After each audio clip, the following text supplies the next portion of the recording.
প্রধান উপদেষ্টা হিসেবে শপথ নিলেন নোবেলজয়ী অর্থনীতিবিদ ডক্টর মোহাম্মদ ইউনূস। তার নেতৃত্বে দেশের অন্তর্বর্তীকালীন সরকারের উপদেষ্টা হলেন ১৭ জন। দেশের আগামীর অর্থনৈতিক চ্যালেঞ্জ, রাজনৈতিক সংকট মোকাবেলা ও ন্যায় বিচার প্রতিষ্ঠা সহ বিভিন্ন ক্ষেত্রে গুরুত্বপূর্ণ ভূমিকা পালন করতে পারে এমন দক্ষ বিশিষ্টজনদের অন্তর্বর্তীকালীন সরকারের উপদেষ্টা হিসেবে রাখা হয়েছে। বিস্তারিত জানাচ্ছেন সৌমিত্র মজুমদার। শেষ হলো শপথের আনুষ্ঠানিকতা। অন্তর্বর্তীকালীন সরকারের প্রধান উপদেষ্টা হলেন ডক্টর মোহাম্মদ ইউনূস। তার নেতৃত্বে উপদেষ্টা হিসেবে শপথ নেন আরও ১৬ জন, যাদের অন্যতম বিশিষ্ট অর্থনীতিবিদ ও কেন্দ্রীয় ব্যাংকের সাবেক গভর্নর ডক্টর সালেউদ্দিন আহমেদ। ২০০৫ সাল থেকে ২০০৯ সাল পর্যন্ত গভর্নর হিসেবে কেন্দ্রীয় ব্যাংকের দায়িত্ব পালন করেন। ১৯৬৯ সালে ঢাকা বিশ্ববিদ্যালয় থেকে অর্থনীতিতে স্নাতকোত্তর ডিগ্রি নেন তিনি। পরের বছর যোগ দেন শিক্ষক হিসেবে। ধারণা করা হচ্ছে দেশের বিপর্যস্ত অর্থনীতি ও আর্থিক খাতের দায়িত্ব বর্তাবে তার ঘাড়ে। এম সাখাওয়াত হোসেন বাংলাদেশ সেনাবাহিনীর একজন অবসরপ্রাপ্ত ব্রিগেডিয়ার জেনারেল। ২০০৭ সালের তত্ত্বাবধায়ক সরকারের সময় নির্বাচন কমিশনের একজন কমিশনার হিসেবে দায়িত্ব পালন করেন। সে সময় দেশে একটি গ্রহণযোগ্য নির্বাচন আয়োজনে কৃতিত্ব অর্জন করেন তিনি। ১৯৭১ সালে বাংলাদেশ স্বাধীন হলে ৭৩ সালে তিনি দেশে ফিরে মেজর পদে কুমিল্লা সেনানিবাসে যোগ দেন। সাম্প্রতিক বৈষম্য বিরোধী ছাত্র আন্দোলনে একজন শিক্ষক ও অভিভাবক হিসেবে শিক্ষার্থীদের পাশে ছিলেন ঢাকা বিশ্ববিদ্যালয়ের আইন বিভাগের শিক্ষক ডক্টর আসিফ নজরুল। হাসিনা সরকারের দমনপীড়ন ও বাক স্বাধীনতার পক্ষে সোচ্চার থাকার মধ্য দিয়ে শিক্ষার্থীদের কাছে আদর্শ হয়ে ওঠেন তিনি। ১৯৬৬ সালের ১২ই জানুয়ারি জন্মগ্রহণ করা আসিফ নজরুল একাধারে লেখক, ঔপন্যাসিক ও রাজনৈতিক বিশ্লেষক। দেশের আলোচিত মানবাধিকার কর্মী আদিলুর রহমান খান, মানবাধিকার সংস্থা অধিকারের প্রতিষ্ঠাতা ও সাবেক ডেপুটি অ্যাটর্নি জেনারেল, তিনিও উপদেষ্টার দায়িত্ব নিতে যাচ্ছেন। সাবেক attorney general AF Hasan Arif Fakhruddin আহমেদের নেতৃত্বাধীন সাবেক তত্ত্বাবধায়ক সরকারের আইন, বিচার ও সংসদ বিষয়ক উপদেষ্টা হিসেবে দায়িত্ব পালন করেন। এবার তিনি কোন কোন মন্ত্রণালয়ের দায়িত্ব পাচ্ছেন তা জানতে কেবল সময়ের অপেক্ষা।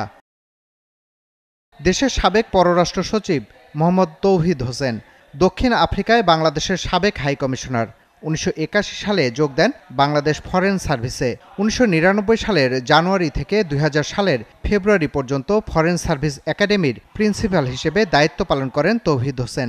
দক্ষ এই কূটনীতিক কি এবার পররাষ্ট্র মন্ত্রণালয়ের দায়িত্ব নিচ্ছেন? প্রকৃতি ও পরিবেশের ন্যায় বিচার প্রশ্নে বরাবরই সোচ্চার সৈয়দা রিজওয়ানা হাসান। ২০২২ সালের আন্তর্জাতিক সাহসী নারী পুরস্কারের সম্মান অর্জন করেন তিনি। ২০০৯ সালে টাইম সাময়িকীর হিরোজ অব এনভায়রনমেন্ট খেতাব পান রিজওয়ানা হাসান।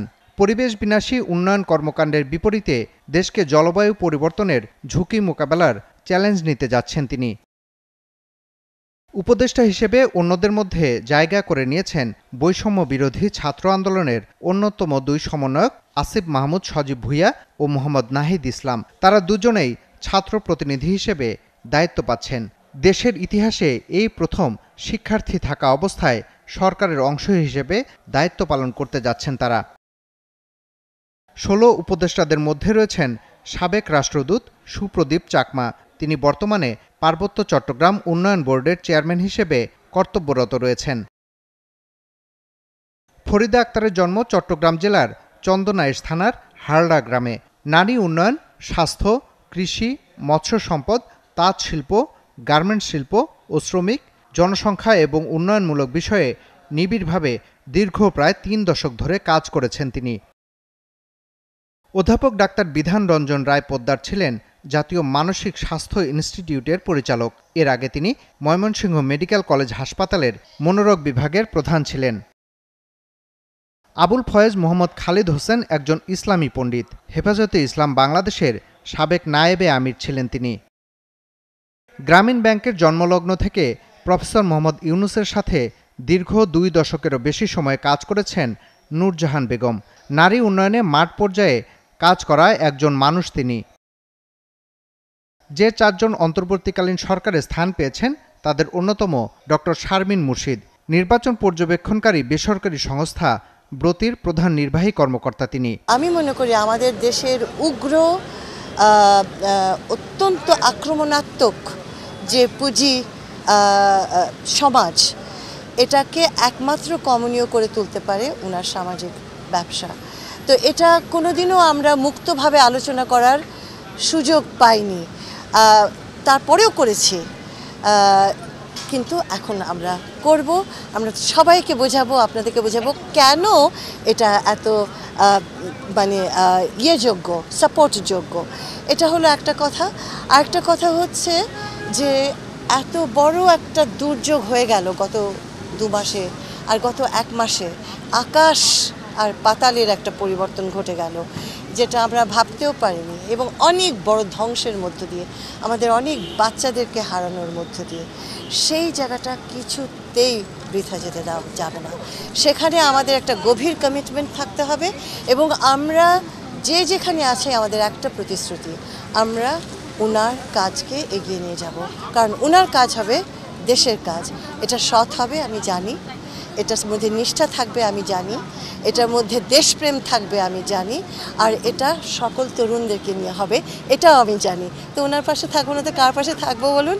তা আমি ওনার মাঠের সৈনিক হয়ে থাকতে চাই। উপদেষ্টা হিসেবে যুক্ত হচ্ছেন নৌ কমান্ডো ফারুক আজম বীর প্রতীক। মহান মুক্তিযুদ্ধে চট্টগ্রাম বন্দরে অপারেশন জ্যাকপটের উপ অধিনায়ক ছিলেন তিনি। সৌমিত্র মজুমদার, ৭১, ঢাকা।